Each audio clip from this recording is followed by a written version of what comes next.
Namo Bhagavate Vasudevaya.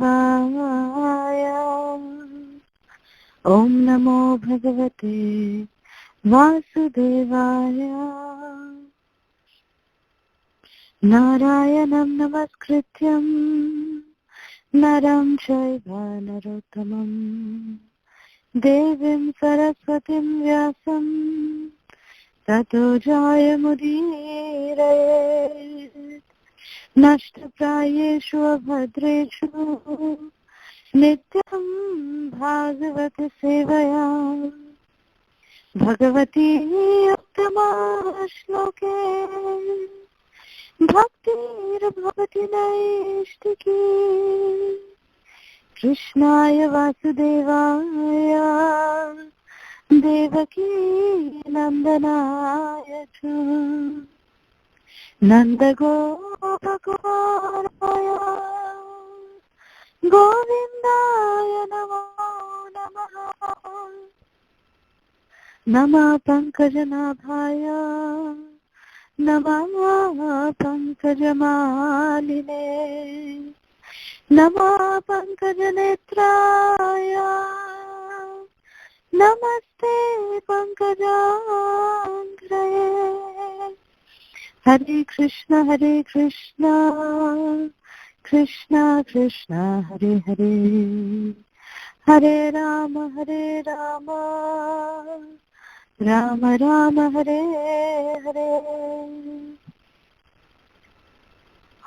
Reading from Srimad Bhagavad Gita as it is, Chapter 2, entitled Contents of the Gita Summarized, reading from text 34 through 38. Text 34. Akirtim cha vibhutani kathayishyanti te vyayam sambhavatisya cha kirti maranad atirichyate. Translation: people will always speak of your infamy, and for a respectable person, dishonor is worse than death. Text 35. Bhayadranad uparatam mam shyante tvam maharatha yesham shatvam bahumato Bhutva yasyasi laghavam. Translation: the great generals who have highly esteemed your name and fame will think that you have left the battlefield out of fear only, and thus they will consider you insignificant. Text 36. Avachavadam shabhuba bahun vid vadishyanti tava hitaha nindastas tava samarthyam tato dukkataram nanukim. Your enemies will describe you in many unkind words and scorn your ability. What could be more painful for you? Text 37. Hato va prapshasi swargam jitva va bhokshase mahim tasmaduttishta kaunteya yuddhaya krita nishchaya. O son of Kunti, either you will be killed on the battlefield and attain the heavenly planets, or you will conquer and enjoy the earthly kingdom. Therefore, get up and fight. Get up with determination and fight. Text 38. Sukha dukhe same kritva labha labho jaya jayo tato yuddhaya yujyasva naivam papam avapshasi. Do thou fight for the sake of fighting, without considering happiness or distress, loss or gain, victory or defeat, and by so doing you shall never incur sin. Om Ajnanatimirandhasya Jnananjana Shalakaya Chakshurunmilitam Yena Tasmai Shri Gurave Namaha. Nama Om Vishnu Padaya Krishna Pristhaya Bhutale Srimate Radhanath Swaminiti Namine. Nama Om Vishnu Padaya Krishna Pristhaya Bhutale Srimate Jayapataka Swaminiti Namine. Nama Acharya Padaya Nitai Kripa Pradayine Gora Katha Dhamadaya Nagara Gramatarine. Nama Om Vishnu Padaya Krishna Pristhaya Bhutale Srimate Bhaktivedanta Swaminiti Namine. Namaste Saraswati Deve Gauravani Pracharine Nirvishesha Shunyavadi Paschatya Deshatarine. Jai Shri Krishna Chaitanya Prabhu Nityananda Shri Advaita Gadadhar Shivasadi Gaura Bhakta Vrinda. Hare Krishna Krishna Krishna Hare Hare Hare Rama Rama Rama Hare Hare. Mukam Karoti Vachalam Pango Langayate Girim Yat Kripatamaham Vande Shri Gurum Dinatarinam Paramananda Madhavam Shri Chaitanya Ishwaram. Hariyam Tatsat. So, reading from 34 through 38, these verses, Krishna is still continuing to urge Arjuna to start fighting. And, first Krishna started saying that, just on the matter of duty of him being a Kshatriya, that it is his prescribed duty to fight. That was the first argument that Krishna gave. That, that entire first chapter, how Arjuna has been giving reasons after reasons, very, very logical reasons, that why he should not fight. And here, in chapter 2, after Arjuna being confused, becoming confused with all the arguments that he gave, he became confused himself, what to do. So therefore, he actually surrendered to Krishna. Karpanya dosho pahata swabhava. He says, Arjuna says that, my body's become too weakened because of miserly weakness. Oh Krishna, I'm not able to think straight. Please, you know what is best for me. Therefore, I am surrendering to you as your disciple. Shishyasteyaham shadhimam tvam prapannam. That I'm surrendering to you, O Krishna. You do what is best for me. You tell me what is best for me. I will do whatever you will tell me to do. Then Krishna started speaking. And when Krishna started speaking, Krishna started giving different logical reasonings that why Arjuna should actually fight. And the first few reasonings that Krishna gave to Arjuna was based on the Kshatriya dharma. That Arjuna being a Kshatriya, he should not give up the religious duty of fighting. That was his dharma as being a Kshatriya. And then, starting from this particular verse, Krishna is starting to say that how people will start ridiculing you, O Arjuna, if you don't fight. Krishna is saying people will always speak of your infamy. And for a respectable person, infamy is worse than death. Pran jai par vachan na jai. That is Kshatriya dharma, that let my life go, but, my promise or my respect, these things should not go. These things matter a lot to, Kshatriyas, to, such people of such caliber. It matters a lot to them. So Arjuna, till today, he is known as, great, he has got the title of being the most prominent disciple of Dronacharya, the world-renowned archer, So like this, Arjuna is always, on the platform of being at a very, very respectable and a high position. But over here, what is happening? Krishna is saying that if, oh my dear Arjuna, if you don't fight, people will not remember that, oh, this Arjuna, he actually single-handedly had defeated all these warriors who were standing against him on the battlefield of Kurukshetra. Arjuna had previously, during the Virat battle, the battle of Virata, during the Agyatvas of the Pandavas, at that time Arjuna had single-handedly defeated each and every one of them. So winning for Arjuna was not a big deal. But Arjuna was actually feeling really compassionate towards, killing his relatives, because he knew that this time he is fighting for life or death. It is not just about defeating. It is about life and death now. The battle of Virat was just to defeat the opponent. That was an easy battle for Arjuna. But this one will be for life or death. He will be shooting arrows not to just defeat the opponent, but to actually take away their life. So for Arjuna, because of the attachments that Arjuna has, it was a very difficult time for him. It was a very difficult task for him to do. So therefore, out of the compassion of his heart, Arjuna was refusing to fight.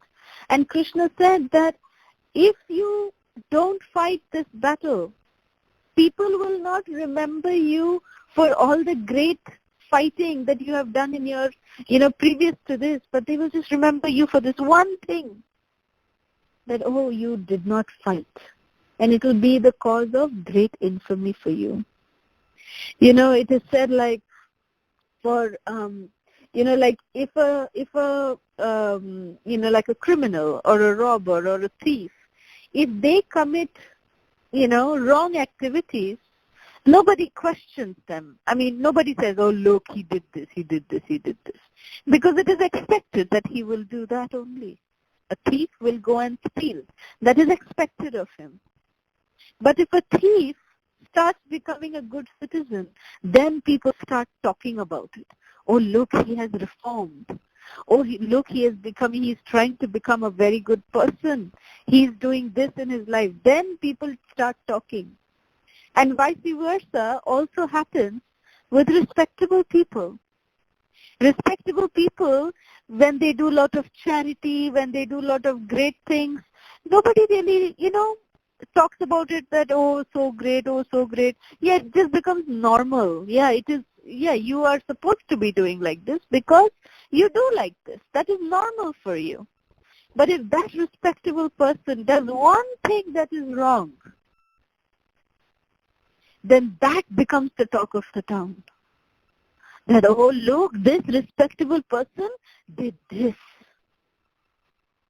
And they lose whatever fame, whatever, honor they had collected throughout their life. They lose all of that. So therefore it is said, Krishna is saying here that infamy is worse than death. Dishonor is worse than death for a respectable person. It's not an ordinary thing. So Krishna is saying, my dear Arjuna, you should not give a chance to people to dishonor you. Why should people start saying that you have not done this battle, you have not performed this battle? And Krishna, look at what Krishna is saying in the next verse. In text 35, Krishna is saying that the great generals who have highly esteemed your name and fame will think that you have left the battlefield out of fear only, and thus they will consider you insignificant. What a logical thing Krishna is saying. A very practical thing Krishna is saying. Very, very practical. See, over here, let's just imagine from the other side, okay? People like the great generals here, Srila Prabhupada explains that Krishna is meaning great generals like Duryodhana, Dushasana, Karna, all of these people who are in the opposite army. They actually know the power of Arjuna. They know that they have been previously defeated by this one warrior Arjuna. Now let's think from the point of view of Duryodhana. That if Duryodhana, let us think that, okay, we are Duryodhana. We see that Arjuna is standing in front of us. Arjuna is leaving the battlefield and going away, what will Duryodhana think? Duryodhana will think this only, no? That, oh, he has left because he fears us. At that time, because Duryodhana's ego is so great that Duryodhana will not say, oh, Arjuna, why would he leave the battlefield? He has already defeated us in the past. He will not even accept that. He will say, now look, this is the actual position of Arjuna, that he is scared of the Kaurava army. He is fearful of us, and they will ridicule Arjuna like anything. That he has left the battlefield seeing our power, seeing, he has become fearful, seeing our strength. That is how envious people think. Envious people, they just need one reason. They just need one excuse to defame us. That is the quality of envious people. That is the nature of envious people. Just like a fly. A fly will, if there is a very nice, beautiful looking body, the fly will never go to that beautiful looking body. But in that beautiful body, if there is one wound which is open, the fly will neglect that entire beautiful body and will go straight to that wound. Whereas what does a bumblebee do? A honeybee will go to the lotus, even though the lotus will be surrounded by filthy water, stagnant water. But the honeybee will actually straight dive into the whirl of the lotus. It will neglect all the negativity that is around that beautiful lotus and will straight go for the honey in the lotus. That is the honeybee mentality. And the mentality of the fly is that what is the most filthiest in the most beautiful place, the fly will be attracted to that. So Srila Prabhupada says that we should try to be in the mood of a honeybee. We should try to see the good in others. You see, our material body, every body comes with a particular nature. When we buy, let's say, glasses, okay, we have options. What kind of material of glass do we want to buy? Do we want to buy a steel glass? Do we want to buy a plastic glass? Do we want to buy a paper cup? Do we want to buy a glass? So we have many options. Now, when we buy a glass, then it is going to be very fragile. The nature of that will be very fragile as opposed to a steel glass, or as opposed to a paper cup, or as opposed to a plastic cup. So like this, we need to understand that each kind of body has its own nature, it has its own limitations. So this material body, when we were given this material body, when we occupied this material body, the material body comes with certain nature. Our nature is filled with only negativity, only envy, only all the, we want only our name and fame to be, in the whole world. When we point, we say that everyone in this world is bad, only I am good. That is the logic that we always apply. So that is how our material, that's how nasty we actually are. That the material nature, our desires, our karma has made us encompassed within this body which is made up of this kind of nature. We have to accept that our nature is to be envious. And that is the reason why we came here in the first place, why we have gotten this material body in the first place, because we envied Krishna. We envied Krishna. And that nature of envy is inbuilt within us. And unless we can, with the power of the chanting of the holy names, unless we are able to completely uproot this envy and throw it out of our system, We won't be able to, do seva which is going to be pleasing to Krishna. We won't be able to do that because we won't be able to derive any happiness while doing that seva. So envy is something which, completely blinds a person. We cannot distinguish from right and wrong what envy can do to a person. So, that is what Krishna is talking about here in this particular verse. That Duryodhana envied the Pandavas so much, to such an extent. What not has Duryodhana done towards the Pandavas? Starting right from their childhood. He poisoned Bhima.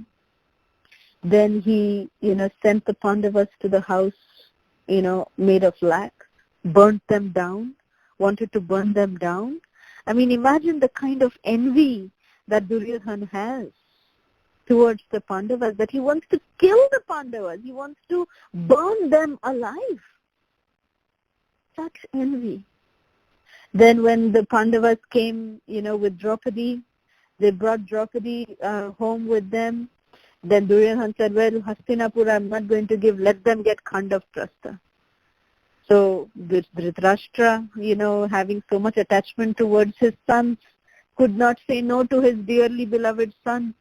So he told the Pandavas, okay, I'm giving you Khandav Prastha. Then by the mercy of Krishna, Khandav Prastha was transformed by the Pandavas as Indraprastha. And then when Indraprastha, when they were having the Rajasuya Yajna, then Duryodhana came, more envy. He saw what, the Pandavas have accomplished. They converted. Khandav means, it's nothing but actually Khandar. Khandar means, ruins. There's just ruins. Nothing grows in that place. It was just, it was not a habitated land, let's say. That's how Khandav Prastha was. And when Rajasuya Yajna, Dhritarashtra and Duryodhana and all of them were invited by Yudhishthira and the Pandavas, Duryodhana was like awestruck with so much envy that how did the Pandavas do this? And, he could not tolerate that. And then as a result of his, unending envy, he actually designed such an evil plan to invite Yudhishthira towards a dice match, to play dice, a game of dice. And then with the cheating propensity of Shakuni, their uncle, they cheated the Pandavas. They insulted the Pandavas the first time. The second time they said, okay, 12 years of exile, and then, the 13th year will be incognito. Like this, all these kinds of things, atrocities were done towards the Pandavas. The Pandavas just tolerated. So this was the kind of envy that Duryodhana had towards the Pandavas. So Krishna is trying to explain to Arjuna that, my dear Arjuna, if you leave the battlefield now, your opponents, Duryodhana and all, for whom you are having so much of emotional concern, they will actually think that you are leaving the battlefield just because of fear and nothing else. And they will not even understand that you are actually leaving it for the great magnanimity that you have in your heart for them, the compassion that you have. They will not even consider that, because that is the nature of envy.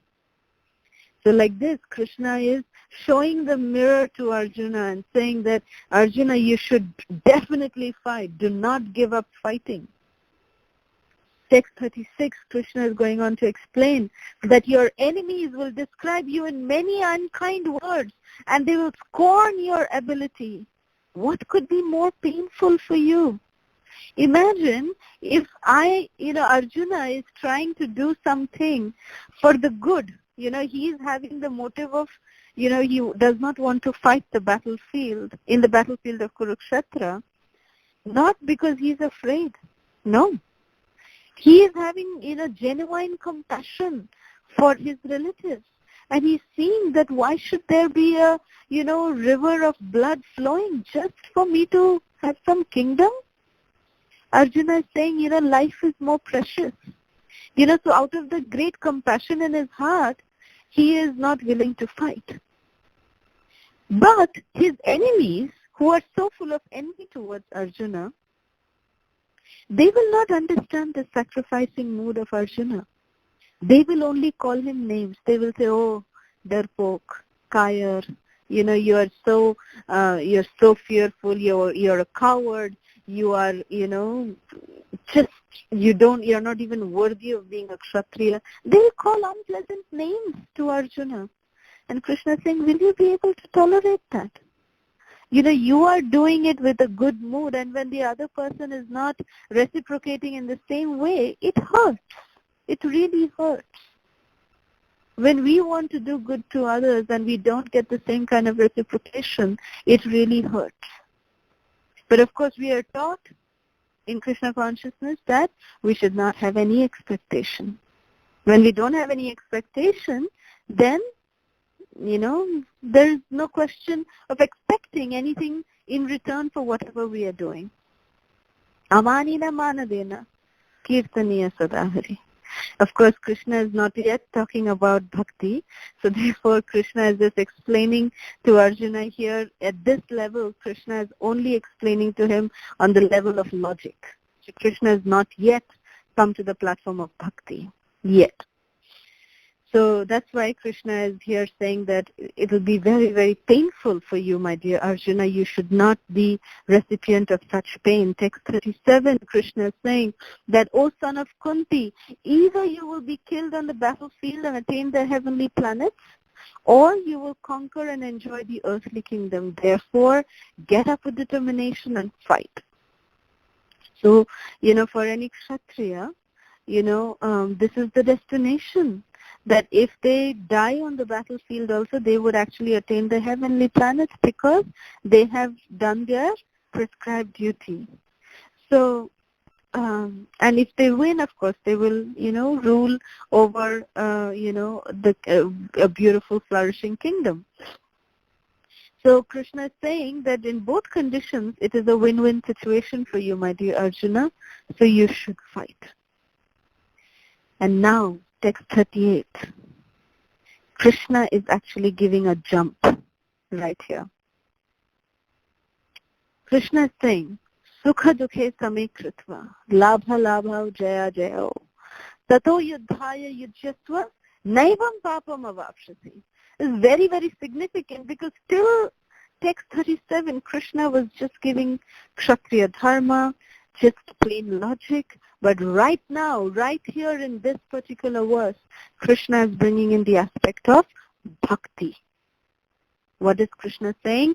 Do thou fight for the sake of fighting, without considering happiness or distress, loss or gain, victory or defeat, and by so doing, you shall never incur sin. Srila Prabhupada goes on to explain in the purport that this is the transformational point where Krishna is introducing bhakti. That Krishna is saying, don't do it for your happiness or for your distress or for your loss or for your gain, for victory or defeat. Come above all of that. Do it just for me. Krishna is indirectly saying, he is putting it in that you should just do it for me because I want this fight to happen. Therefore, you should do it. Srila Prabhupada explains that why, in one of the lectures to this particular verse, Srila Prabhupada is very beautifully explaining that why did Krishna want this battle to happen? Now, there are many reasons why Krishna wanted this battle to happen.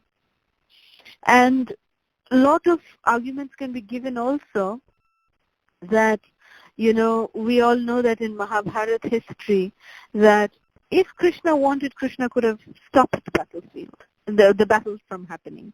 Krishna could have done that. He is the Supreme Lord. But Krishna never interferes with anybody's free will. But Krishna tried. When after finishing the year of exile and the year of incognito, after the 13 years, when the Pandavas came back to Dhritarashtra to ask for their kingdom, Indraprastha, back, at that time, Duryodhana and Dhritarashtra refused to give their kingdom back. Dhritarashtra just sent the message saying that wherever you are, you be happy. Don't come back here, which means that, right? So, they were starting to prepare for battle. All of the brothers, they were actually preparing for battle. But Yudhishthir, Dharmaraj, he said, no, I want to give them another chance. I want to give the Kauravas another chance. And Krishna, my dear Krishna, if you can become our peace messenger, and if you can go to Hastinapur and tell them our message, that if they want to keep Indraprastha, let Duryodhan keep Indraprastha. But for us to be able to do our Kshatriya Dharma, we need just a kingdom so that we can perform our Kshatriya Dharma. So just give us 5 villages. That is enough for us. So Krishna, being the peace messenger, he came. Krishna came to Hastinapur as the Shanti Dut. He came as the peace messenger. And when he came, we all know how Krishna, of course, had a very beautiful exchange with Vidura and his wife. Actually, Duryodhan had planned that, because he was told by Shakuni Mamas that, you have to get this Krishna on your side because he's a Mayavi. He is very, very trickster. He's a trickster. So if you can get this Krishna on your side, you will be victorious. Shakuni knew that, But so then Duryodhan said, okay, I can allure him with a, Chapan Bhog feast and all that. So Duryodhan had all plans when Krishna arrived and he was welcomed into the kingdom. That time Duryodhan actually sent a formal invitation to Krishna to come and dine with Duryodhan. And Krishna said he refused to go to Duryodhan, and rather he just wanted to go and visit Vidura. And he went to Vidura, and Vidura's house, they just had roti and saag. Simple, like a spinach sabji and plain rotis. Krishna ate that with so much of love. Vidura's wife was, coming and serving hot rotis, and Vidura was personally feeding Krishna. And, so this is proof that Krishna is not hungry for food, but he is hungry for love. So how beautifully Krishna had this wonderful, loving exchange with Vidura and his wife.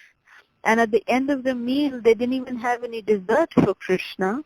No sweets. So Vidura's wife was actually offering him a banana. But she was so enamored by the lotus face of Krishna, she actually, peeled the banana. She threw the fruit and gave Krishna the peel of the banana. And Krishna took that and he ate that. He ate the peel of the banana. So this is, that Krishna is really only hungry for our love. Nothing else Krishna wants. That is the nature of Krishna. That is the position of Krishna. So the next day Krishna went into the court and he said, my dear King Dhritarashtra, I have come here on behalf of your dear brother Pandu's sons as their peace messenger, and I'm asking 5 villages for them. But if you want Indraprastha, you keep Indraprastha, but give them 5 villages. And then before Dhritarashtra could say anything, Duryodhan, out of his envy, so much envy, what did Duryodhan say? He said, I won't give the Pandavas even that much land which can fit through the eye of a needle. How much envy? How much envy does Duryodhan have towards the Pandavas? And then, of course, Krishna started leaving from the court. And, at that time, Duryodhan, again, out of envy towards Krishna, ordered that, okay, we'll, arrest Krishna, and then Krishna, of course, manifested his universal form. And then Krishna came back to the Pandavas and said, they did not, they refused the peace proposal. So therefore now battle is confirmed. So the question can be raised that didn't Krishna know that the peace message would be refused? But still Krishna himself, the Supreme Personality of Godhead, he became the peace messenger to give the Kauravas a chance so that the battle doesn't happen. He gave them a chance to rectify themselves. But still, they chose to not take that proposal. And therefore, then Krishna could not do anything. And he said, well, now there has to be victory of dharma over adharma. Adharma has to get defeated and dharma has to rule. Adharma cannot rule. So therefore, Krishna said, now the battle has to happen. So that's why it is said that Krishna wanted this battle to happen, not because he, didn't like the Kauravas or he didn't like Duryodhana, not for that reason. The reason was mainly because he wanted to establish the principles of religion, and dharma was on the side of the Pandavas. Yatra Yogeshwara Krishna, Yatra Partha Dhanurdhara, Tatra Shri Vijaya Bhuti, Dhruva Nitir Matir Mama. That wherever Krishna is, that side is dharma. That side is the presiding place of all religion, and therefore there will be all victory, all opulence will be there on that side, wherever Krishna is. And Krishna is on the side of the Pandavas. And of course there are many reasons why also Krishna wanted, not many reasons, a couple more reasons why Krishna wanted the battle to happen, because his dear devotees, Bhima, we all know that Bhima had taken two promises, two vows, that he would, kill Dushasana, a very violent vow actually, that he will drink blood from the chest of Dushasana, and he will, wash Draupadi's hair with the blood of Dushasana. Very, very violent. But that was the Kshatriya spirit. And that was the spirit of Draupadi. Draupadi, when she was insulted in the Kuru assembly, she, from that day, did not tie up her hair. She did not tie up her hair, and she said that the day that, I will wash my hair with the blood of Dushasana, that day I will tie up my hair, And that was the spirit of the Kshatriya women and the men also, and how even Bhima had promised that, he had vowed that he would, kill Duryodhana, like that. Arjuna had promised and vowed to kill Karna, and then Draupadi, who was actually very, very dear to Krishna, she was insulted by the Kauravas, and Krishna said that the day that Duryodhana, Dushasana, all these brothers, they insulted Draupadi, that day their death was destined, So like this is there in the history of Mahabharata. And so that is why it is said that Krishna wanted this battle, So it's not really that Krishna wanted this battle, but he wanted this battle so that, these devotees of his could fulfill their vows. But still, Krishna had tried that this battle doesn't happen because he knew the damage it would make. So Krishna had also given his best shot to make sure that the battle doesn't take place by being the peace messenger himself. But even Krishna doesn't interfere with the individual living entities' free will. That is, this battle of Kurukshetra is the greatest proof of that. That how Krishna does not interfere with our free will. So if we want to love Krishna, if we want to chant Hare Krishna, if we want to love the Vaishnavas, if we want to love our Guru Vargas, then we have to, out of our free will, we have to choose to love them. And then Krishna will then give his mercy so that we can actually execute it. But we have to have that desire to chant Hare Krishna, to render devotional service. We have to have that desire. So that's the most important thing. So I will end here. If there's any questions, comments, or reflections, we can take that now. Srila Prabhupada ki jai. Thank you very much. Hare Krishna.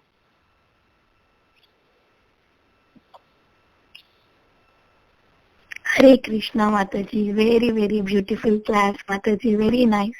Mataji, I have a question. Mataji, always this free will, what that free will is there, no? That concept, it always makes me confused.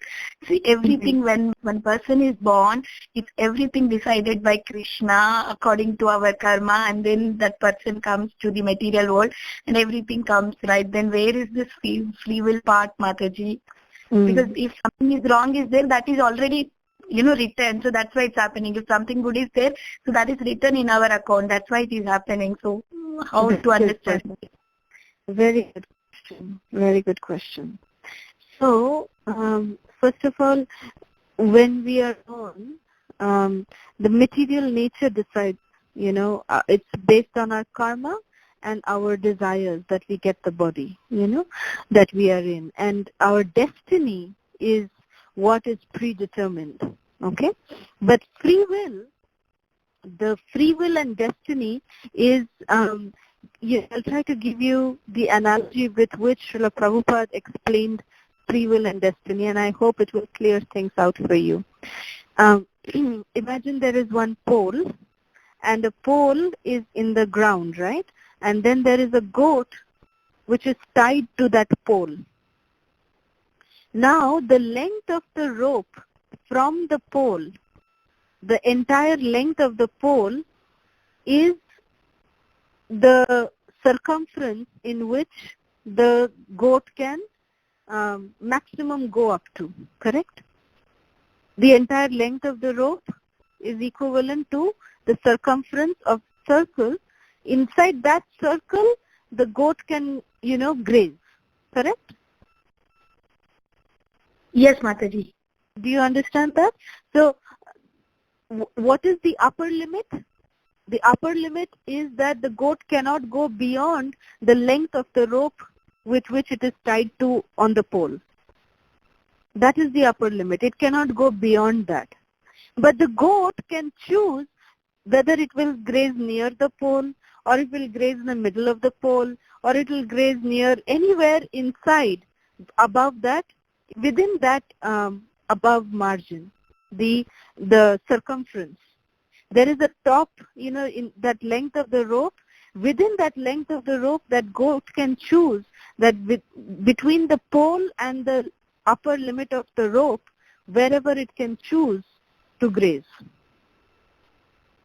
So the upper limit is like destiny, that circumference of the rope, that maximum limit, that is destiny. So where we choose to go in between, that is our free will. Yeah, does that help to understand? So, like we may be destined, according to our astrology, when we were born, maybe we were destined to, become an architect, say for example. But maybe we chose, because of the association of our friends, because of the kind of things that we got, we used our free will and we maybe did not study hard enough. So although we were destined to become architect, but we maybe just became a BA pass student. But that was not what our destiny was. Our destiny that we could have become an architect, but we chose because we made some choices in life. That is what destiny is. Another example Prabhupada gave is that when we purchase an airline ticket to go to India, so when we board the flight, our destination is determined already, that we have to go to India only. Now we can't tell the pilot, hey, now I feel like going to London, please take me to London, please. No, the pilot will say, well, you chose this already. This is your destination. We are going to India. There's no other choice. But what choice do we have? That within the flight, we can choose to sit where we want to sit. You know, we can request the air hostess and say, okay, can I exchange my seat to this seat if that seat is empty, or something like that. Or we can choose to, move around in the flight. We can choose to walk around. We can choose to sleep. We can choose to use the restroom. We can choose to eat. We can do whatever we want inside that flight. That is free will. But going to India, that is our destiny. Does that make sense? Yeah, Mataji, very nice, Mataji, very, very nice example. It's clear, Mataji, now. So that goat example was very nice, and even the plane example also. Yeah, it was very, very nice, Mataji. Thank you so much for making the thing so easily to understand, Mataji. Another thing, thank you. Any more questions?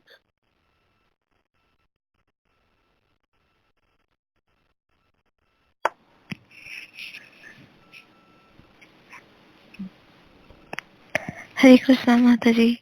Very, very beautiful class, Mataji, and very beautiful examples also to explain free will and destiny. Mataji, I had a question. While you were talking about Duryodhana's envy, I was wondering, like, how do we overcome envy or, like, safeguard ourselves from becoming envious? Well, firstly, I'm so happy to hear your sweet voice, Divyangi. Very, very happy to hear you. Thank you so much for your association. And very, very nice question. How do we overcome envy? You see, the 6 anarthas that we have, Kama, Krodha, Lobha, Moha, Mada, and Matsarya. Lust, pride, greed, envy, anger, illusion. These are the 6 faults that we have, 6 negative emotions that we have. 5 of them can be dovetailed in the service of Krishna. All 5. Lust, pride, greed, anger, illusion can be dovetailed. And they can be transformed. But envy is one such emotion that cannot be transformed. The only way to transform envy is to actually uproot it completely. And the only way that envy can go away from our heart is through the process of sincere japa. Japa and service. When we do japa, when we are, as a result of our sincere japa, we will be awarded service, because that is the prayer of our chanting. And when we chant nicely, when we are then given the opportunity to serve, then we start realizing that how insignificant we are, how much bad qualities we have, and we start appreciating the good in everyone. And a practical way of doing that, which is explained by Srila Radhanath Swami Guru Maharaj, he says that a very, very practical way of, getting over envy is that whenever we see that we, because our material nature is so horrible that we tend, we have the fly mentality. Like we tend to see the faults in others. We feel very much obliged to actually, and we feel that it is our responsibility, even to such an extent. This is so inherent within us to find fault with others and never with ourselves. In our description, we are the most perfect beings. And the tendency to find faults with others, that is like fly mentality. So to overcome that, the best thing is that whenever we get the tendency to find faults with others, immediately stop the mind right there and try to see some good qualities in that person. As a practical experience, try doing that. Just experiment with it. And I have seen that it works, it really works. Let us try to, consciously, yes, we feel that it is very justified. I mean, it's right in the face, the negativity and the fault that is there in that other person. That fault is right there in front of our eyes. But still, if we stop our mind right there, and if we try to see two good qualities in that person, so that person cooks very nicely. That person, is very expert in, talking very nicely, or very expert in, eating, honoring prasadam nicely. If not anything, that person at least eats, no? So let's say, okay, this person eats prasadam very nicely. So Krishna will see that effort, of our sincere efforts. Krishna will see that we are really trying to work against our material nature, and we are trying to revive our spiritual nature. We are trying to revive it. We are trying to feed the good dog. The bad dog will just go, will bark and bark and bark and will always seek attention. But the good dog's, voice is like, oh, it's just, it's not fed, it's not nourished, so it just dies down. But the bad dog, if we start starving the bad dog, and if we start feeding the good dog within us, then Krishna will recognize that effort, and that's when, that envy, will be completely taken away. Always remember, the pastime of Kaliya. Kaliya was so envious. And the only way that envy was taken out of Kaliya was Krishna, stampeding upon Kaliya and just, taking each and every drop of poison away from his system. Krishna took each and every drop away from his system. He just, filtered everything out. He just, made Kaliya spit out all of his poison by just stamping and, just stomping upon his hoods. So we have to allow Krishna to do that to us. We are worse than Kaliya. At least I can say for myself, I'm worse than Kaliya. So much envy is filled in. So unless we chant the holy name with that mood that Krishna, just take out all the negativity from me and please allow me to see the good in others. Allow me to appreciate others. Allow me to just, glorify others. Expecting nothing in return. No expectation in return. Then Krishna recognizes that sincere effort, and by Krishna's, mercy, then we can get rid of that envy. We can completely uproot it. Just like Kaliya, when he left from Jamuna, Kaliya was purified. He had the mark of Krishna's lotus feet upon his hood. He became worshipable by Garuda. So Kaliya is, a devotee. He transformed into a devotee because all of his poison was, just beaten out of his system. So that's the way we have to uproot our envy. We have to beat it out of our system. Does that make sense? Yes, Mataji, very, very beautiful answer, Mataji, and it's very practical too. Thank you so much, Mataji. Thank you. And also, Mataji, I was not very clear on how verse 238, how that links to bhakti. So that was my question. Okay. Because, yeah. Okay.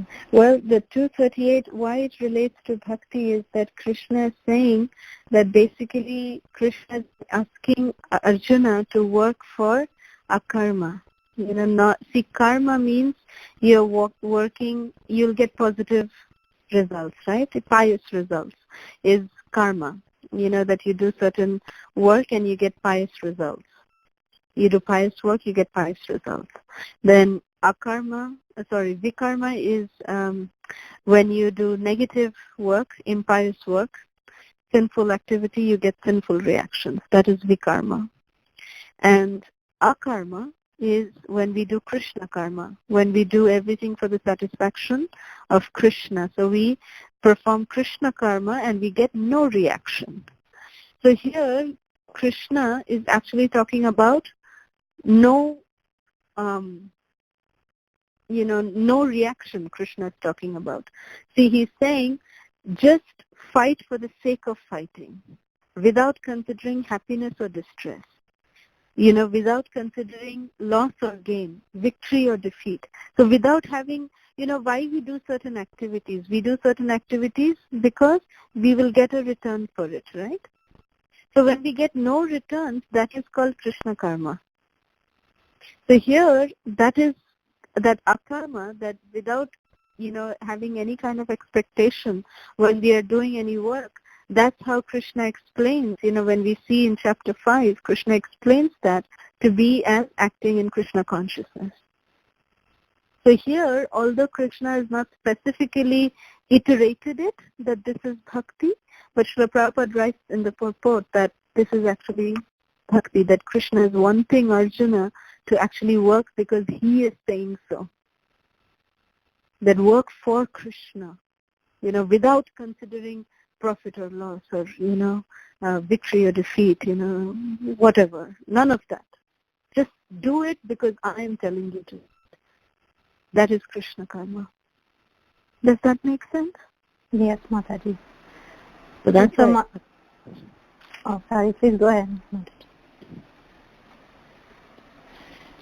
Mataji, so in today's world, for Arjuna, Krishna was directly instructing him, and I think we have discussed this before in another Bhagavat Gita session. But how do we do it in the same way? Right? We also need to do all our actions in an akarmic way, right? correct.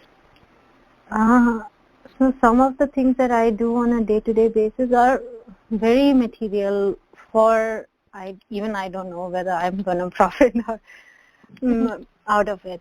But so how do we kind of surrender everything to Krishna?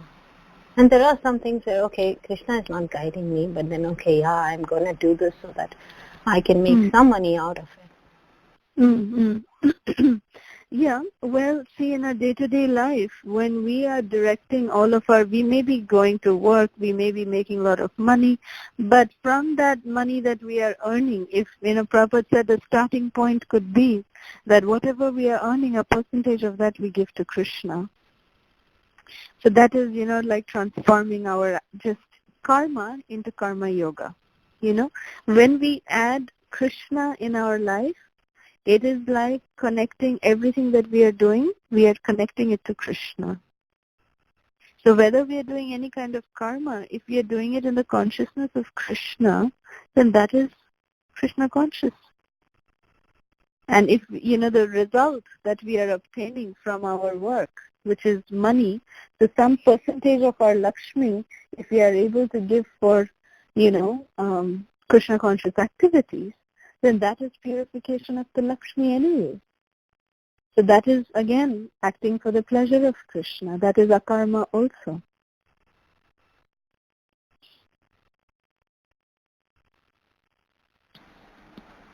Right? Does that make sense? Yes, Mataji. So, yes, specific, situations can be very different. But again, this is just a broad analogy I'm giving, that generally, whatever Lakshmi we are making, if we give a percentage of that, then that is considered as karma yoga, according to what Srila Prabhupada has taught us. Because living in this material world, we have to work. We have to maintain our family. But that family which has Krishna in the center of their life, the family that is surviving for Krishna, for the rendering service to Krishna, like a normal house, Krishna conscious household, husband and wife are working, children are going to school, but they're all, before going to school, they're all, or going to work, they're all engaged in Krishna karma. That means doing japa, doing, some kind of daily service. then they're all going for their daily, services like that, going to their respective jobs, going to respective school.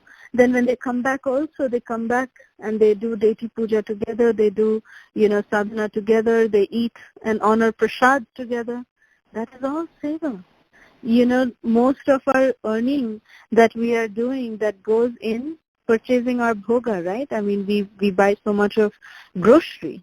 So if that grocery, we are offering it to Krishna first and then eating, that is purifying your Lakshmi, that is purifying our own existence. That is Krishna karma.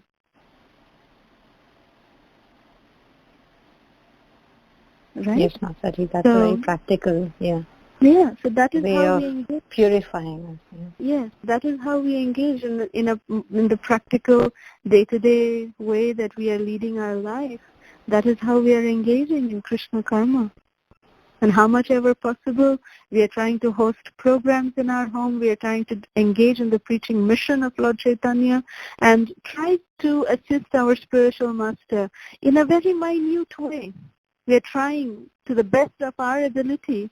We are trying to assist our spiritual master in his mission to Lord Chaitanya by introducing some souls and giving them the Hare Krishna Mahamantra, telling them about the philosophy, telling them about the Krishna conscious culture, giving them an exposure to the Krishna conscious movement. That is, the greatest form of showing to Krishna that Krishna, I am yours and you are mine, and I am here for you. I want to work for you.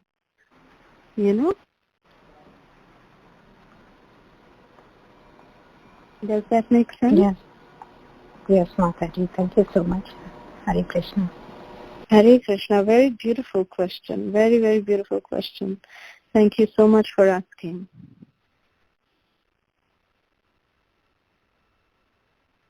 Any more questions? Mataji, I have a question, Mataji. It's not related to class, but in general, Mataji. Mm-hmm. So we see some people who are very having positive nature. They see everything in positive only. They see good in others in every situation also, and they will tell that there is no need to do puja for an hours and hours, but just think positive, stay positive. So to be positive and think positive, and in Krishna consciousness, how much it is like a good, Mataji? They tell that there is no need to do puja or japa or like that. Well, Srila Prabhupada would always say, there's one conversation that Srila Prabhupada had in Perth, Australia, and he was talking with some intellectual class of men. And those men were saying about, being positive and, doing social work. If there's an old lady who's standing on the street, and if you help her cross the street, isn't that doing good? But Srila Prabhupada was going on saying one point, that how can you do good if you don't know what is good? Mm-hmm. Okay. I mean, Prabhupada was, even he used to always say that Mother Teresa, we all know that she's a very charitable person. She is helping so many, orphans and so many others like that. There's, no doubt that she's doing great job, great service for mankind. But then Srila Prabhupada would always say that, what if we can avoid the situation where there will be no more orphanages? There will be no need for any orphanages. Why can't we try and solve the problem at its root? Why are we trying to superficially solve the problems? So we need to know what is the actual good. An aeroplane, if you see an aeroplane, if a person doesn't know what an aeroplane is actually capable of, an aeroplane, when we just go inside, it can look like living quarters. There's a small kitchen, there's a restroom, there's, chairs, nicely sitting, very comfortable. Anyone can say, oh, this is a very nice, big, nice, long, tunnel-like home. I can start living here. So many bathrooms, so many this, like that. They can think like that. Or some person, okay, they come into the cockpit, they see a steering wheel there and this and that. They say, oh, this looks like a very long car, and starts taking it on the highway and, starts taking it on freeway and starts driving it. It will cause only chaos. The aeroplane actually has the ability to fly. It has the ability to take off and fly. It has the ability to soar in the sky. So we need to know what is actually the definition of good. As human beings, we need to know what is good. We need to know what is being positive. Just by saying, for a doctor, positive for him means if there is patience, then that is very good, positive for him, for a doctor, right? Mm-hmm. If there's no patience, then it's very bad for the doctor. Mm-hmm. But for the patient, it's horrible to go to a doctor. A normal human being doesn't want to get sick, right? So one man's food is another man's poison. So how do we define that what is good? What is good for me may not be good for you. Mm-hmm. So what is some kind of a good that is good for everybody? We need to see that. And for that, we need to consult the manual that is given along with this material world. Whenever we buy a particular machine, we get a manual, how to operate it, how to function with it. So we know what to do with it. So similarly, when we have the material world, we have our shastras that come as the instruction manual, that how to live in this material world. If we want to live a dignified life, and we want to know the full potential of the human form of life, then we need to follow the instruction manual that has been given to us. Otherwise, we are just doing mental speculation of, oh, this is good. Oh, no, according to me, that is good. It's from, each one's opinion. Does that make sense? Yeah, yes, Mataji. Yeah, so much clarity, Mataji. Thank you so much, Mataji, for explaining so detailedly. Yes, Mataji, for so long I have this question. I see some people around that think positive, stay positive, be positive, all these positivities.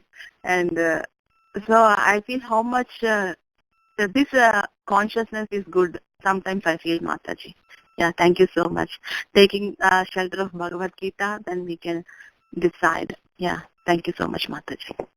Thank you. Hare Krishna. Hare Krishna. Very beautiful, Mataji. Very nice.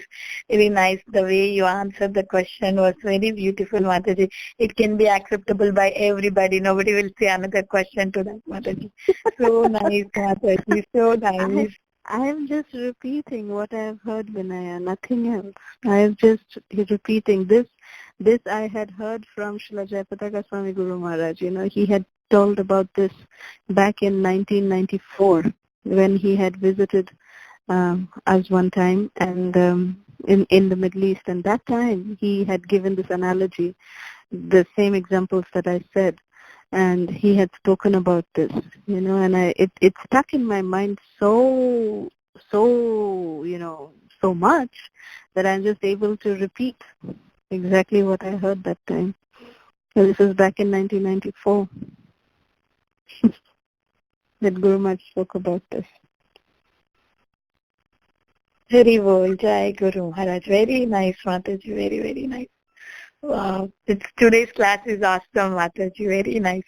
Very nice question answer session and very nice class. Thank you so much, all the devotees who asked so much beautiful question and answering very nicely, Mataji. I'm so fortunate to be on the call today. Mataji, can I ask one more question, Mataji, Yes. before we end? Yes. Totally unrelated to the topic, but how do you remember what date, what time, how each and every conversation, how do you memorize it?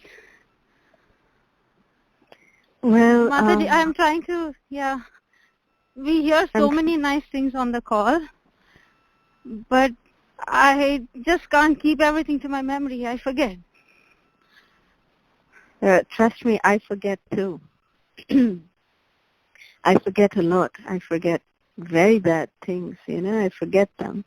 But I guess somehow, things that really matter, and have some importance for me, I think I remember them very vividly somehow. I think that's the nature, for everyone, that certain things that really matter to us, we really remember them. Those are like incidents that are etched in our memory, and sometimes, like for example, let me ask you this: that don't you remember things that your son was doing when he was 1, when he was 2, when he was 3, when he was 6 months old? There are certain things that they're just like, if you just close your eyes, it's like you're there, with him in that particular period of time, because that the first time he said "Amma" to you. These kind of things, they have such an emotional connect. They have, because of the person that, you love so much, they make that kind of a place in your heart, in your mind, and they stay etched over there. So I guess that's why. And of course, Krishna says in the Bhagavad Gita, Matta Smriti Jnanam Apohanam Cha, he says, from me comes remembrance, intelligence, and forgetfulness. So all three comes from Krishna. So, we just depend on Krishna. We pray to Krishna to make us forget the bad, to remember the good, and to just immerse ourselves in his consciousness, in by thinking about Krishna. So use our intelligence in just immersing drowning our intelligence in Krishna consciousness. So that should be our prayer, that to remember the good, to forget the bad, and to immerse our intelligence in service of Krishna.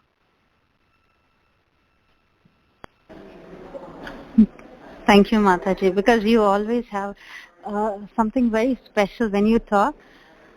Every day, like, okay, yesterday's class, you had this, you said, when we are chanting, we are having a conversation with Krishna. That just struck me like... See, you remember, and I had forgotten about it. See? How compassionate, and how Krishna is only desiring for our affection, right? So that was also something that I could really connect to. And I mean, more than connect to, it just touched me once again. So that stays etched. But I wanted to stay there forever. and that's difficult. That's where the difficulty comes, because there are so many nice key points that you say that we would like to remember. That's all. That when you got dropped off, I don't know if you heard this, but I said that I'm so, awestruck that you remembered it. Remembered this point from yesterday, but I had forgotten it. So.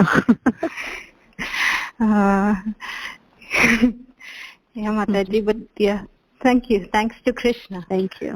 Thank you. Thank you so much for sharing your beautiful realizations. Thank you.